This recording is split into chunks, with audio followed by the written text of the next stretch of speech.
Secretary. And thank you again, Secretary, for coming over. Alam ko napakadaming challenges na hinaharap kayo at yung department. Tuwing binubuksan ko yung internet or television, mukha mo yung lumalabas first thing pag binubuksan ko, which is a good thing, no, na inform yung publiko about the reforms that you are undertaking at na-inform kami lahat kung ano yung mga actions ng department, especially on the corruption that we are facing. Nakatrabaho kita during the pandemic time when you were the testing char of our country, and I know how you work. You work fast, you work efficient, and you work decisive. So I know that you will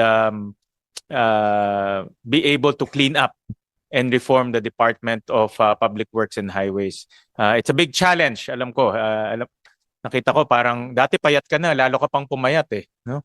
At ngayon, dati mukha kang 50 years old, ngayon mukha ka ng 80 years old. No? Buti makapal pa yung buhok nyo, Secretary. But we're here to listen to your budget presentation. Of course, the reforms that you are undertaking. Nasabi ko sa mga kasamahan namin dito na 2020, we will not allow the same mistake and the same corruption to happen in 2026. No? And that is our strict rule and mandate come 2026. So we would like to hear from the department the reforms, especially on the budget for 2026. Ano ba yung ginawa natin para hindi na maulit to? And ano pa yung mga reforma na ginawa nyo sa loob ng DPWH para hindi na rin maulit to sa bagong taon. So with that, before I recognize Secretary Dizon, let me acknowledge the presence of Senator J.B. Hercito. So with that, we will pursue the budget presentation of DPWH, and then after that, we will open the floor for questions. So we recognize Secretary Dizon for his budget presentation. Magandang umaga po. Maraming salamat po, Mr. Chairman, Senator Win, Senator JV, at sa buong team po ng Committee on Finance ng Senate. Again, every time I'm in the Senate po, I feel good because it's like I'm back home, no? Because I spent probably half of my government career in the Senate, no? Since 1995. Since 1995, nandito na po ako. Old Senate pa po nun. And whenever I'm here, I always remember po na the Senate is really the bastion of reform. No, lahat po ng maraming mga reformang nagawa sa ating bansa nitong nakaraang mga dekada, marami po dyan ay nag-originate sa Senado. Kagaya po ninyo, that is our wish. That is the President's wish. No? Nung bago po ako pumasok ng DPWH, simple lang po ang sinabi ng Presidente. Sabi po niya, linisin natin ang DPWH from top to bottom at panagutin natin yung mga dapat managot at reformahin na natin para hindi na po maulit-ulit itong mga napakasamang mga nangyari na nakita natin these past few months. So with that, Mr. Chairman, we are here to give a very brief presentation on the 2026 DPWH budget. Hindi na ho ako masyadong magdidetalye kasi alam ko naman po no, na lahat ng detalye ay nasa inyo na. Pero gusto ko pong mag-focus dun sa mga highlights nung ating ginawa. As you very well know, Mr. Chairman, ako po'y pumasok sa DPWH nung September at nung panahon na yon naisumiti na po budget sa Kongreso. No, ito po ay nagsimula ang paggawa at pagbalangkas nitong budget na to simula nung I think earlier this year, as early as March, nung nag-budget call po ang ating Pangulo, at ito po ay sinumiti sa Kongreso sometime in August when I was actually still with the Department of Transportation at ako nga po ay nalulungkot at akala ko po ngayong budget na to ay si Senator JV ay aking makakasama nung ako ay nasa DOTR pa at handa na po sana kami doon. Pero iba po ang landas na dinala sa akin at nandito po ako sa sitwasyon na ididepensa ang DPWH budget. Having not actually been a part of the of the preparation of this budget. But, of course, kailangan po natin gawin ang ating obligasyon at gusto ko lang pong sabihin na Loan up na up to 25,000 pesos ang pwedeng mahiram? Where? Pwedeng humiram kahit one valid ID lang? next slide please. Opo, no? Ang original pong sinubmit sa NEP ay 881 billion. No? Pero, as you now know, nag-utos po ang ating mahal na Pangulo na tanggalin lahat ng locally funded flood control for 2026. At ang kadahilanan po noon ay habang hindi pa natin na ilalagay yung mga kailangang reforma na magsisigurado na hindi na mauulit yung nakita niya mismo at na siya mismo nung kanyang SONA ay isiniwalat niya ito at mga nakaraang buwan. Sabi niya, tanggalin muna. And this is better used for other services that our people desperately need. Kaya naglabas po siya ng pronouncement at naglabas po siya nung kanyang rekomendasyon na sana itong 252 billion na ito or 250 plus billion na ito ay ilagay sa healthcare, sa PhilHealth, sa Department of Agriculture, sa education, at iba pang mga serbisyo na kinakailangan ng ating mga kababayan at para masigurado na hindi ito magagamit sa maling intensyon. No? So, yun po, no? So nabawasan po ang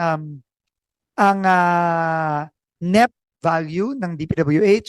Ito po ay naging 625 billion. At ito na rin po ang naging total na rin sa House General Appropriations Bill na isinamit na rin po sa Senado kamakailan. At ang more or less po ito ay halos 30% po ang budget na bumaba sa DPWH for 2026. At ito po ay ang pinakamababang budget ng DPWH simula since 2020 sa aming pong pagkakaalam. No? At I think first time pong bumaba ang DPWH budget sa siguro na alaga nating panahon. Lagi po itong madalas na tumataas pero ngayon lang po bumaba ang budget ng DPWH ayon na rin sa direktiba ng ating Pangulo. Next slide please.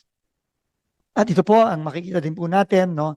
So from 2023, 24, 25, 26, yan po pinakamababa at kung babalikan pa po natin ang 2022, 2021, mas mababa din po siya doon. At I think mataas lang siya dun sa budget nung 2020. Next slide please. Ito lang po ay ang breakdown ng budget, no? By expense class, no? PS, MOE at capital outlay. Siyempre po, ang bulk ng budget lagi ng DPWH ay nasa capital outlay.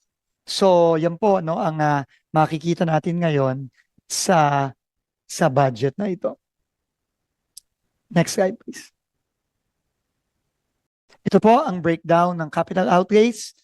No, makikita nyo po yung green yan ng flood control. Madami po yan nung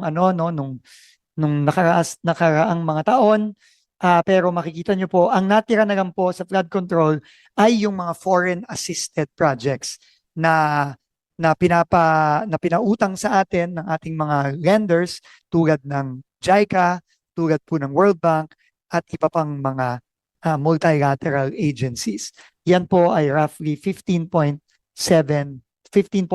billion pesos. Yan na lang po ang natira dito sa budget ngayon ng DPWH.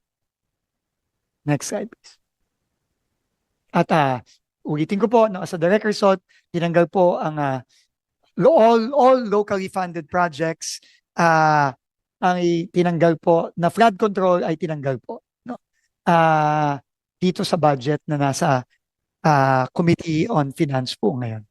Next slide, please. Okay. Aparte po dun sa pagtanggal ng budget ng locally funded flood control, meron po tayong 4 na iba pang ginawa. I just want to emphasize this, no, this is quite important, that nung nag-submit po tayo ng at nag-hearing po tayo sa House of Representatives, binigyan po tayo ng 1 linggo ng House of Representatives para po reviewin, repasuhin ang budget ng DPWH. Alam niyo naman po, no, and thank you po, Senator Lauren, who is also a former Committee on Finance Chair for a long time. Alam po ninyo, Mr. Chairman, Senator Lauren, Senator JV, na ang DPWH budget po ay isa siguro sa pinakamahaba, pinakamalawak, at pinakakomplikadong budget, no? Just on sheer volume of line item projects, no? So we were given 1 week to review, repaso, etc. No, based on the directives of the President, and also based on the calls of both members of the House of Representatives and also based on the calls of the members of the Senate. No, at meron po kaming 4 sa limited time po na yon na rinipaso po namin at review. Meron po kaming 4 na ginawa in addition to removing all flood control, locally funded flood control projects. Yung po ay una, tinanggal po natin ang mga duplicate projects kasi like po si Senator Ping Lacson, meron po siyang nakita, and I think pati po si Senator Win at si Senator JV na release po yan sa media. So we tried our best to remove duplicate projects. Ito yung mga parang pareho, double counting, no? So we tried our best with the help of the Department of Budget and Management to remove these duplicate projects, no? At sasabihin ko na rin po ngayon, no? Kung meron pa po kayong makikita na ganyan, na duplicate project, please by all means po tanggalin nyo yung mga project na yan. No, we will fully support po as the institution in our democracy that holds the power of the purse. No, yan po ay trabaho at role ng ating Kongreso. Ito din po ang sinabi namin sa House nung time na yon. Pero kung meron din po makitang duplicate ang Senado, please po, tanggalin niyo po yan at hindi po dapat nandyan yan sa budget na yan.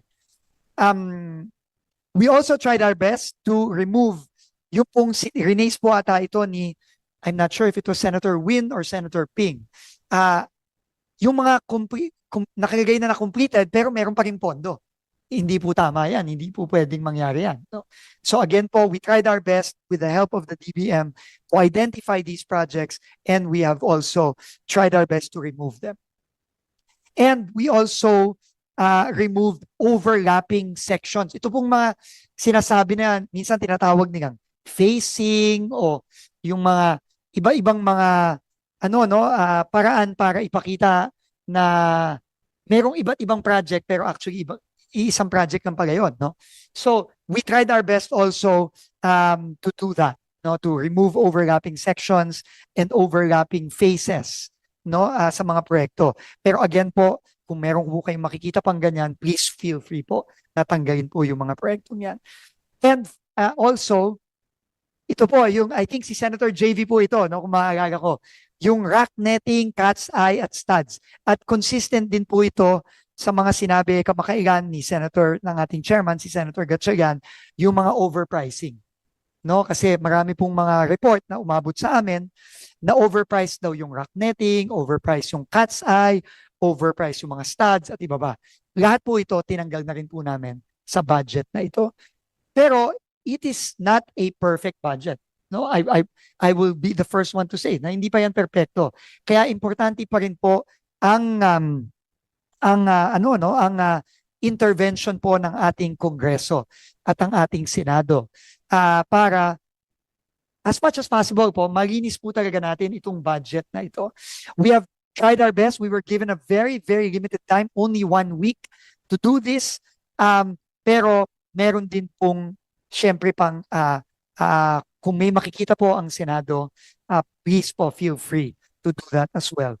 Finally po, we also tried our best to rationalize. Dahil po ang malaking laging nagiging problema, hindi lamang sa DPWH, pero sa ibang mga ahensya, yung tinatawag na budget efficiency. No, yung paggamit po ng maayos ng budget. No, so we tried our best po na magkaroon po ng tamang rationalization ng mga proyekto. At yun pong mga proyekto na talagang mai implement ng tama, honestly, and efficiently, yun ang ating ilalagay to as best as we can through our various units. Alam niyo naman po, no? Mahigit 20 mil po ang line item projects ng DPWH. Pero we tried our best na yung pong mga talagang may implement ng tama, honestly, and properly at mabilis, yun po ang ginagay natin dito. At yung pong iba ay binawasan natin. Kaya mapapansin nyo po, meron pong bawas na 30 billion sa foreign assisted projects. Ang dahilan din po nun dahil yung absorptive capacity po ng ating units implementing foreign assisted projects, tinanong din po natin sa kanila. Dahil nga po, meron pa pong dagdag na pondo for 2025 na late na marirelease, ngayon ng fourth quarter marirelease. Ibig sabihin po nun, yung implementation din po nung amount na yon, I think aabot po ng, magkano? Yung, if you will just give me, I want to give at least a rough estimate, Mr. Chairman, sa FAPs. I was told by Undersecretary Sidain na roughly po, including the foreign component and the GOP component, roughly about 64 billion, ay kakatanggap lang po ata ngayong fourth quarter. No, at ibig sabihin po niyan, bago po ma-implement yan, aabot na rin po tayo ng 2026. Kaya po, para po hindi din mapilaukan, sabi po ng ating foreign assisted projects team, pwede pong mabawasan yung foreign assisted projects din ng, I think, 30 billion. That's why we will notice a reduction in the foreign assisted projects from 100 billion to 70 billion. So yun po, no? Yun po ang mga ginawa natin. And I will just quickly go through the other details. Next slide, please. Ito naman po ay ang breakdown ng capital outlays, no, natin, both FAPs at foreign assisted projects at locally funded projects at yung mga non-infrastructure, no. Ito po yung mga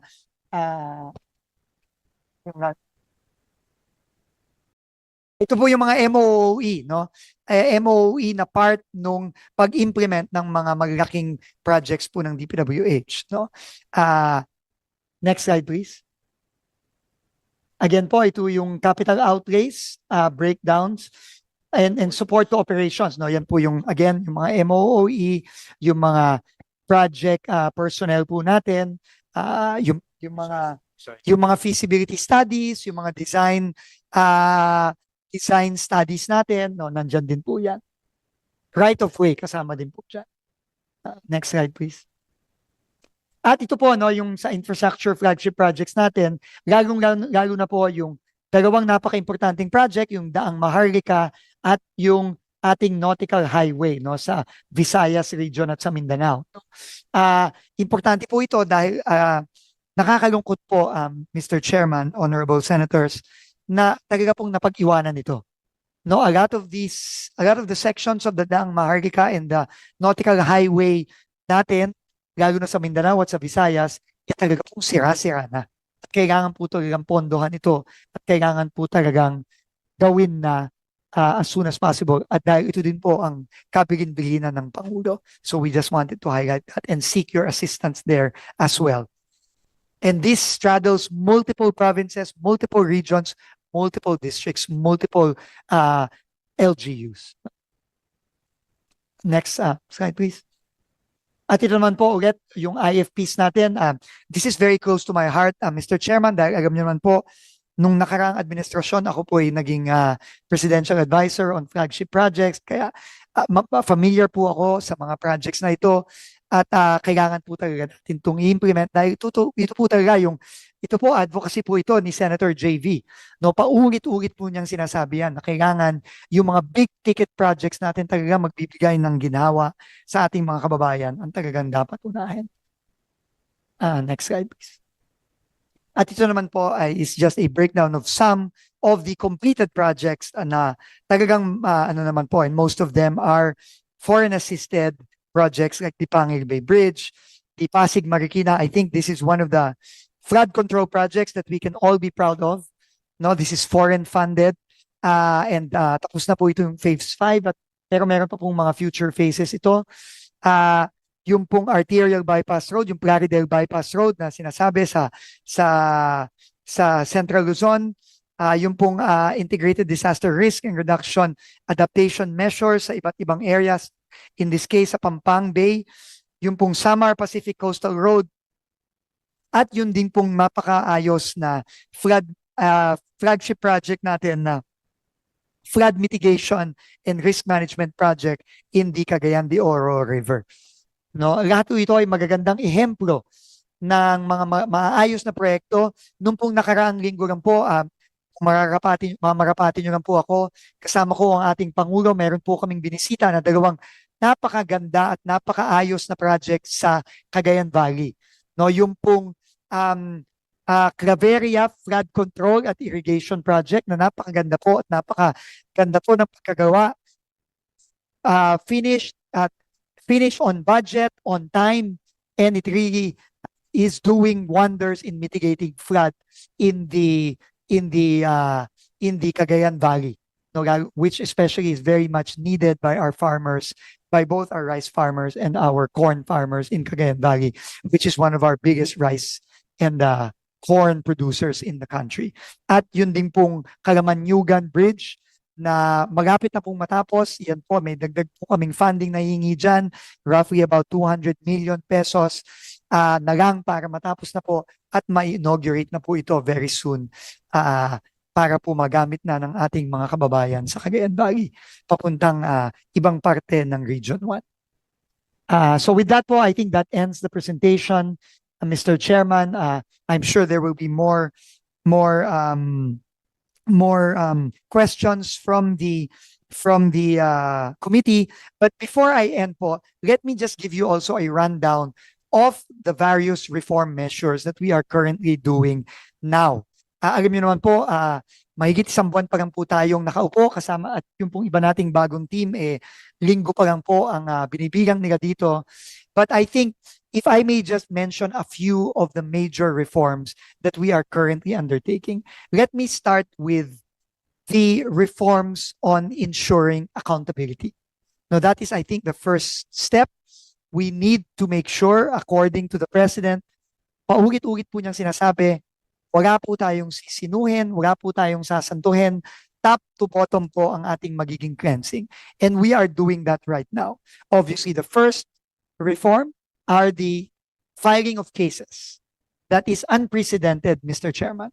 No, and I think you will see in the next few weeks and months of the sheer volume of cases that are going to be filed against people who are responsible within the department, who are responsible for this really unprecedented anomalies that have been done in the past years.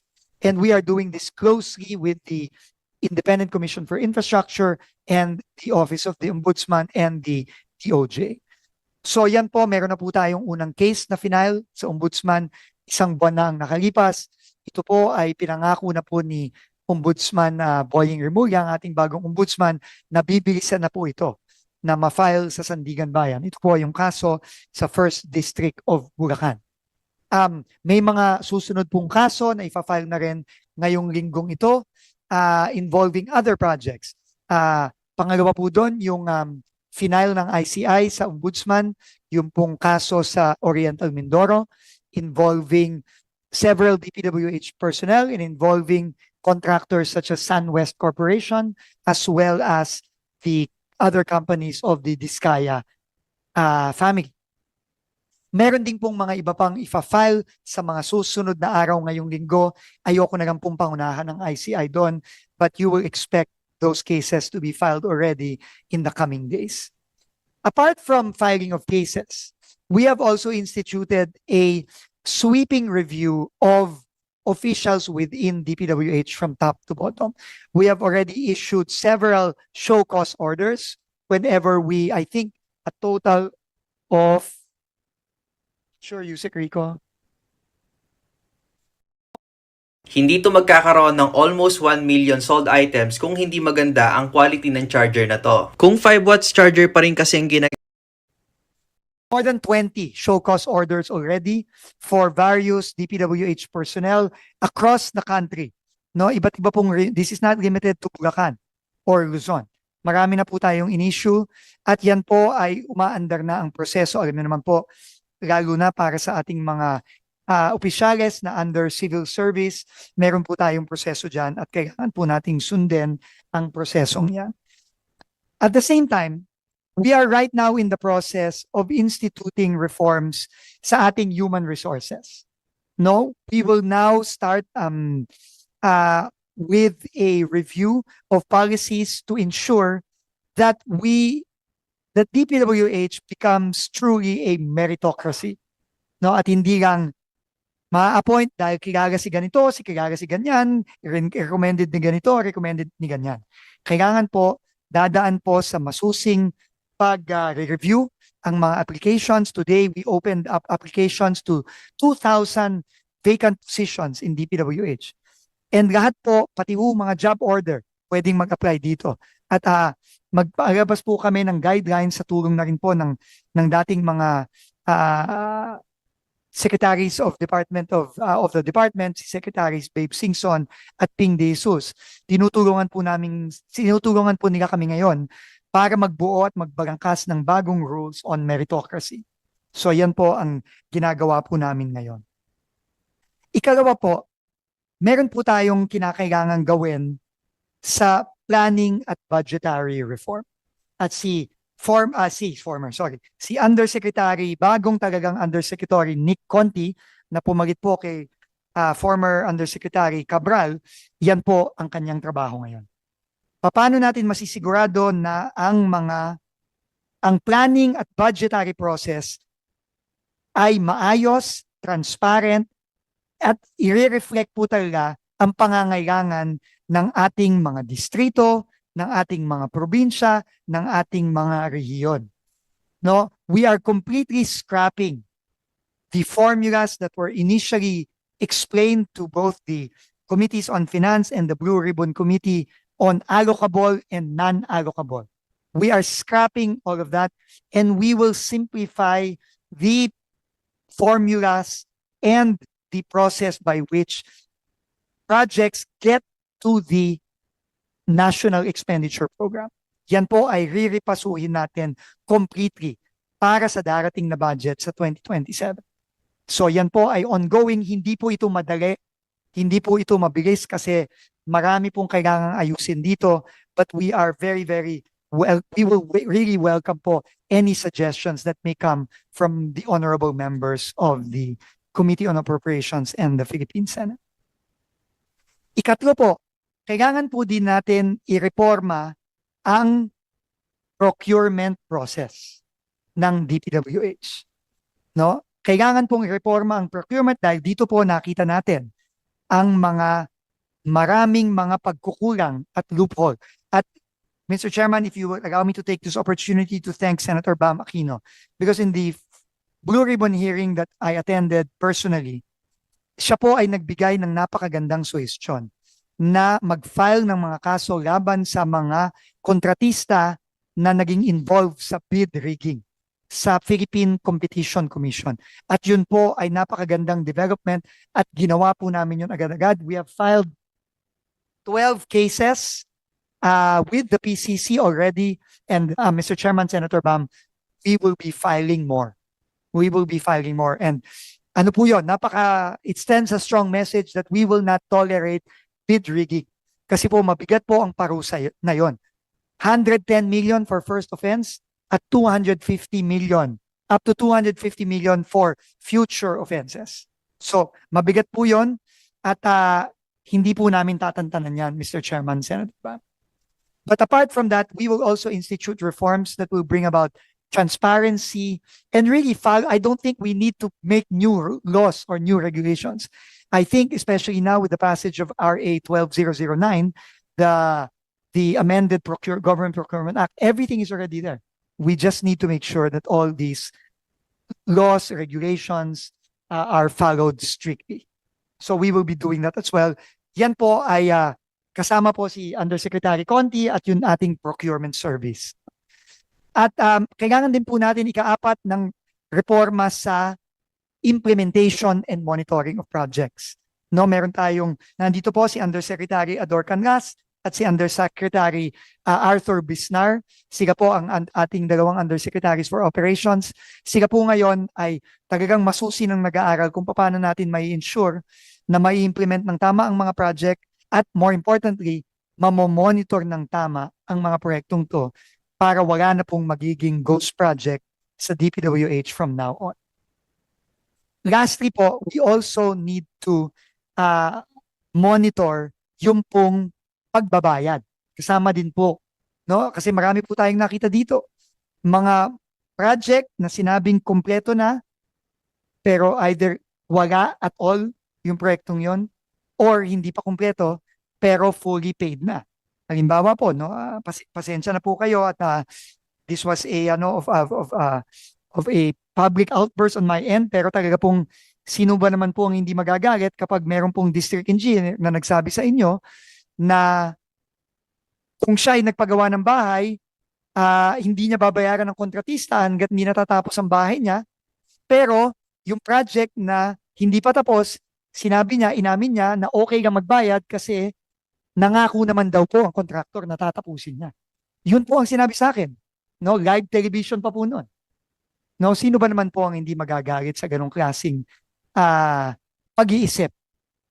No, so kailangan din pong reformahin yun. No, at to make sure that we have checks and balances, especially in the final payments of projects and also in the progress billings of projects to make sure that the responsibilities of the contractors are met before payments are made.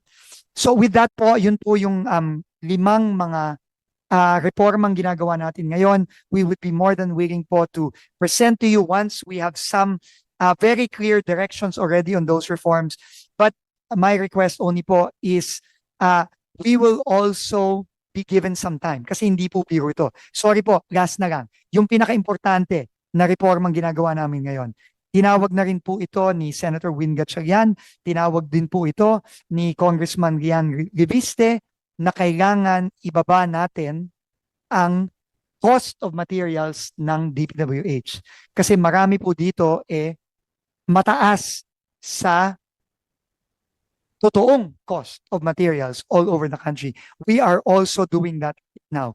We are reviewing the CMPD and also the DUPA, which is based on the CMPD. No, the cost of materials. Kailangan po nating reviewin to. In fact, ito po ay ginagawa ngayon natin ongoing at malapit na po tayong ilabas ito sa mga susunod na linggo. So with that po, maraming salamat po Mr. Chairman, honorable members of the Committee on Finance, and we will be ready and willing to answer any questions you may have. God bless po at maraming salamat po.